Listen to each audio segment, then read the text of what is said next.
Mumbai 24 years after the 1992 riots. The panelists for this discussion are Naresh Fernandes and Jyoti Punwani. The chair will be Kiran Nagarkar. Naresh Fernandes is a Mumbai-based journalist and editor of digital daily Scroll.in and consulting editor at National Geographic Traveller India. He was previously editor-in-chief of Time Out India and has worked at the Times of India and Associated Press in Mumbai, as well as the Wall Street Journal in New York. His latest book, Taj Mahal Foxtrot, The Story of Bombay's Jazz Age, won the Dr. Ashok Ranade Memorial Award and the Shakti Bhatt First Book Prize. May I please invite Naresh Fernandes on stage.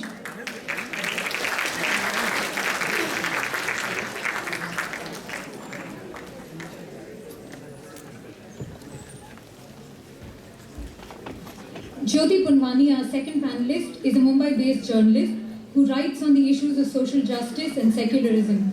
She has written extensively on the aftermath of Mumbai's 1992-93 riots, as well as on the proceedings of the Sri Krishna Commission, constituted by the government of Maharashtra for investigating the causes of the Mumbai riots. Ms. Jyoti Punwani.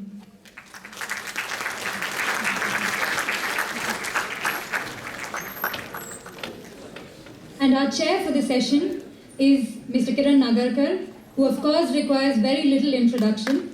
He writes in both English and Marathi. His famous novels include Ravan and Eddie and God's Little Soldier. Subhashini Ali was spotted outside the auditorium, confessing to Kiran Nagarkar that she was a big fan of his, so well, nothing else needs to be said after that.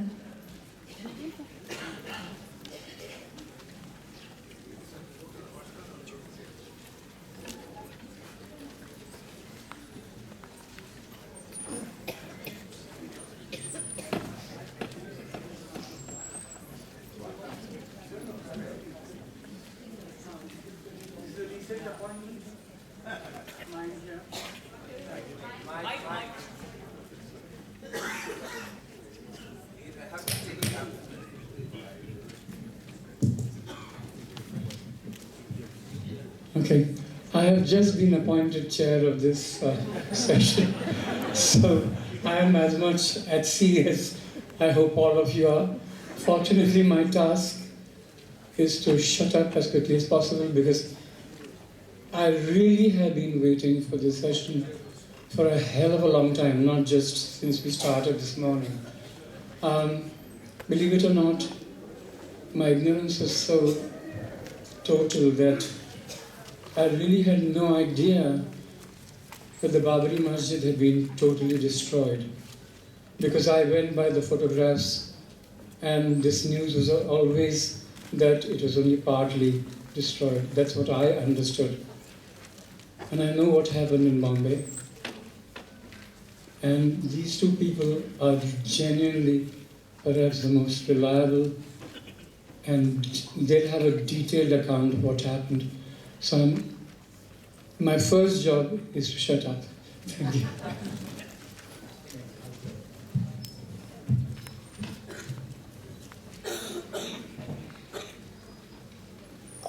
Good morning. The ghosts of the past 25 years are hovering all over the city. And if you take a bus ride through central Bombay, you can hear the conductor call out some of their names. Much has changed about the BST over the past decades, of course.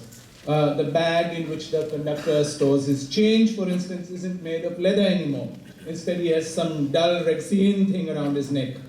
The space between the seats has got so much tighter, so tight in fact that fat people like me have to slide in at an angle, and our legs have to stick out into the gangway if we're actually able to fit ourselves into that space. But because bureaucracies can often take very long to acknowledge some new realities, other things about the BST are just the way they were in 1992, especially the names by which the bus stops are known.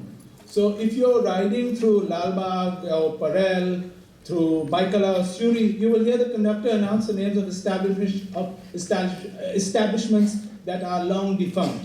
Sriram Mills and Tata Oil Mills, Great Eastern Mills, and that particularly poignant one, Bombay Dyeing. In their place are shiny new buildings that present a vision of a tomorrow that is particularly startling to those people who know this city's yesterdays. These are the glassy temples of modern India, all dedicated to the gods of fire, the acronym for those modern deities of finance, insurance, retail, and real estate. But these gods have failed to deliver on their promise of prosperity that prompted us to give them a place of prominence on our altars. That's obvious from the report of the last census of 2011. It shows that Bombay's population has risen by only 4.2% over the past decade, its lowest rate since the 1920s. And that's when people were fleeing the city because of the outbreak of bubonic plague. There are many reasons for this, but mainly Bombay doesn't have many jobs to offer. With the restructuring of the economy in the 1990s, our administrators decided to privilege the service sector over the manufacturing jobs that had traditionally drawn migrants to the city. But the rash of call centers and fast food chains, of retail establishment and agencies that rent out security guards, haven't been able to produce the kind of steady employment that made Bombay the magnet for people from all over India for the better part of the last century. 2/3 of the city's jobs are now in the informal sector, jobs that come without overtime pay, health benefits, sometimes even without a minimum wage. This has given rise to a class of people that economists and sociologists call the precariat, a class of people whose lives have been rendered unimaginably precarious because of the absence of job security. The informalization in the sphere of work has imprinted itself on our city's very landscape. Bombay is the embodiment in steel and curtain glass, blue tarpaulin and corrugated metal of the inequalities of the new economic order. Since 1991, when the neoliberal project was launched, the proportion of Mumbaikars living in informal housing has almost doubled. 48% of the city's population of just over 12 million now lives in shanty towns. As casual work, contract labor, and self-employment, as precariousness have become the order of the day, few working-class Bombay residents can hope to raise the money to move into usuriously priced and scarce legal homes. If I am sounding like the sort of guy who's looking at the part of the glass that's only half empty instead of the part that's full, let me admit that not everybody has it so bad. Over the past 10 years, the number of billionaires in Bombay, I'm pleased to announce, has jumped 4 times. The city now has 78 people whose assets are valued at more than $1 billion US. The papers reported earlier this week that Bombay is also home to 1,094 individuals who are UHNWIs, ultra high net worth individuals, who have assets of more than $30 million. That's about 204 crore rupees, which is about what Kiran gets for the advance of every book he writes. At the same time, 1 in every 5 residents of our city lives below the poverty line. One study showed that 36% of children in the city slums are malnourished, significantly higher than the figure in rural India. Bombay's defenders often point out that great cities are characterized by extremes of experience. But extremities are, by definition, the most intense ends of a spectrum. In Bombay, a life on the margins is actually the predominant condition.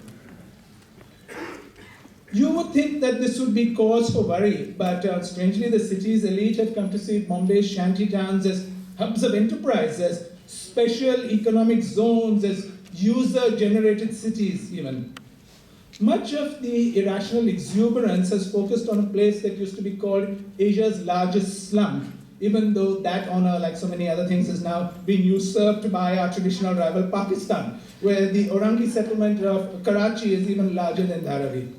But almost every week you see newspaper articles or documentaries about Dharavi, a settlement that has gained a special prominence since 2008, when the film Slumdog Millionaire became popular around the world. Almost all these articles and films emphasize the high levels of productivity and industry of the people of Dharavi, repeating a figure of dubious origin that the GDP of Dharavi is $500 million a year. In fact, when President Obama, the American president, visited Bombay in 2009, he praised India's commercial capital for being a city of dreams, and then bafflingly singled out for special attention the residents of the winding alleys of Dharavi. Not so long ago, Dharavi even became the focus of a self-help book titled Poor Little Rich Slum. In the introduction, the authors explain how they managed to look beyond, and I quote, the obvious, the garbage, the filth, the slumminess of the slum, to see beauty within the chaos. They conclude, we can be happy, we can be hopeful, we can be enterprising no matter who we are. The question is, are you? If Dharavi can, so can I. There could scarcely be a more succinct declaration about why Dharavi and the slums it has come to represent are so useful for the elite of a city that houses just half its residents in informal settlements. Pretending that Dharavi and informal settlements are an oasis of opportunity absolves us of the guilt of ignoring the conditions in which our less fortunate neighbors live. We have come to believe that life in the shanties can't really be so bad if slum residents are able to be so productive. Celebrating slum entrepreneurship then merely represents a happy compromise with the prevailing structures of inequality. Of course, even as we claim to admire the entrepreneurial energies of slum dwellers, no one actually wants to live next to these shanty towns. To protect ourselves from the slight of slums and to spare ourselves from the congestion that characterizes so much of the city, Bombay's elite are now barricading themselves away in gated communities, a housing type that seems especially curious for a city that has very few break-ins and very little street crime. These gated communities are especially incongruous in a city whose most iconic structure is the Gateway of India, about as large a symbol of welcome as you're likely to find anywhere. It wasn't just liberalization of 1991 that set loose the forces that have reconfigured Bombay's social geography over the last 25 years. An event the next year also set off convulsions that are still being felt. In December 1992 and January 1993, in the aftermath of the destruction of the Babri Masjid, the city experienced a 2-month-long period of violence that has still come to be called the Bombay riots. Though to anybody who's familiar with these events, it's obvious that the attacks were often very one-sided. Muslims form only 15% of the population, but accounted for 63% or so of the 900 deaths in that period of violence. Since then, Bombay's Muslims have sought safety in numbers by moving to neighborhoods that they traditionally dominated or established new enclaves to ensure their security. The emergence of these enclaves has somewhat enlarged Bombay's vocabulary. Many Bombayites routinely refer to Muslim-dominated neighborhoods such as Mumbai and the northern areas of Jogeshwari as mini Pakistan. It stands to reason, therefore, that the edges of these settlements are perceived as borders, both by Muslims and by Hindus. The simple act of crossing the road has been transmuted by this vocabulary into an unreasonably risky undertaking. The emergence of these enclaves is a jarring disjuncture with the mythology and the history of the city that once prided itself on being a melting pot in which a new modern Indianness was being churned. Nothing exemplified this better than the Bollywood films that this city produced and produces with such great vigor. Until recently, it wasn't the mansions of the rich or the city's grand hotels that were celebrated in these films. The spectacle most recognizable to movie buffs around the subcontinent was Marine Drive, the seaside promenade on which 1,000 screen romances were conducted in full public view to the accompaniment of achingly beautiful melodies. The easy urbanity of Bombay's public spaces was mirrored and I think even forged in the sweaty confines of our public transport system, by far the most extensive in India, and I'm delighted that the logo of this conference is 2 people hanging onto a strap in a train. In the congested compartments of Bombay's local trains, people of different castes and communities were forced to share benches and wedged together in positions of daring intimacy. This is only to be expected when 5,000 commuters are stuffed into trains that are designed to carry about 1,800 people, a density that the authorities define as the super dense crush load. I said, super special. The commonplace negotiations of the commute, such as the convention of allowing a fourth traveler to sit on a bench built for three, but only on one buttock, forces an acknowledgement of other people's needs that has come to characterize Bombay life.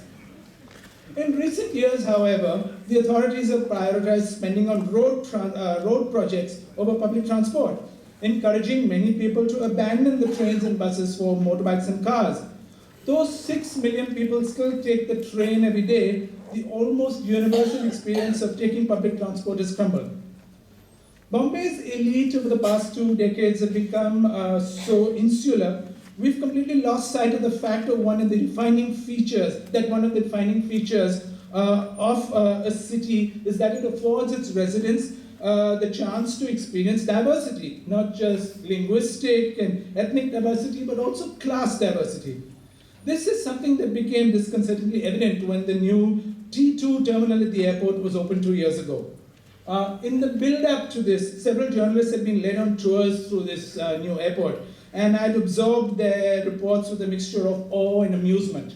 The new terminal has 5,000 square feet of landscaping, I learned, and 21,000 square meters of retail space for luxury shops.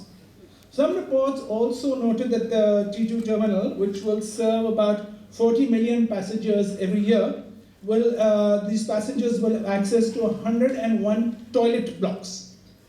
As I read about the splendors of the new Chhatrapati Shivaji terminal, I couldn't help thinking about the Chhatrapati Shivaji terminus across town, the railway station that once used to be called Victoria Terminus. That terminus is used by 3.75 million people every day, which means it gets as many visitors in 11 days as the airport terminal will get in a complete year.